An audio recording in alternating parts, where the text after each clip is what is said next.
BJP যা করছে তার থেকে একটা ধাপ আমরা দেখলাম, তরুণ প্রজন্মের ছেলেমেয়েরা জেনজি বিজেপির জায়গায় সিজেপি করেছে। এতে বিজেপি ভয় পেয়েছে।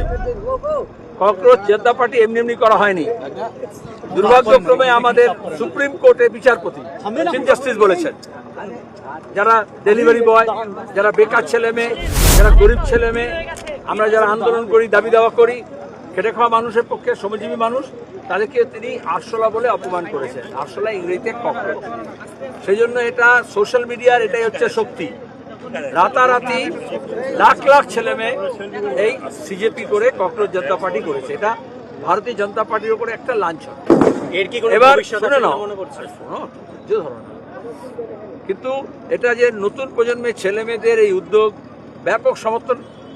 11 বছর ধরে বিজেপি সোশ্যাল মিডিয়ায় দেশি বিদেশি অ্যাডভাইজার লাগিয়ে কোটি কোটি টাকা খরচা করে কোম্পানি লাগিয়ে যত লক্ষ অনুগামী তৈরি করতে পেরেছিল, এই কয়েকদিনের মধ্যে তাকে ছাপিয়ে অনেক দূরে এগিয়ে গেছে।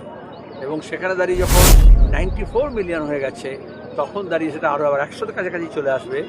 তখন এটা আজকে দেখলাম আমরা, এই যে এটা তো মাল্টিন্যাশনাল কোম্পানি, সোশ্যাল মিডিয়া যারা চালায়, আমি আর কোম্পানির নাম বলছি না, তারা ওটাকে সরিয়ে দিয়েছে। কারণ মোদি নিজে এটা বুঝে না। এই যে আমি সার্কুলার কথা বললাম, এখানে যেরকম যাতে বিরোধী কথা কেউ না বলে, বিরোধী শক্তি যদি না ওঠে, সরকারের সমালোচনা না হয়, মোদি যেমন সাংবাদিকদের প্রশ্নের উত্তর দেন না, তেমনি এই সোশ্যাল মিডিয়াকে ব্যবহার করে যাতে সরকার বিরোধী কোনো সমালোচনা না হয়, বিজেপি ভয় পেয়েছে।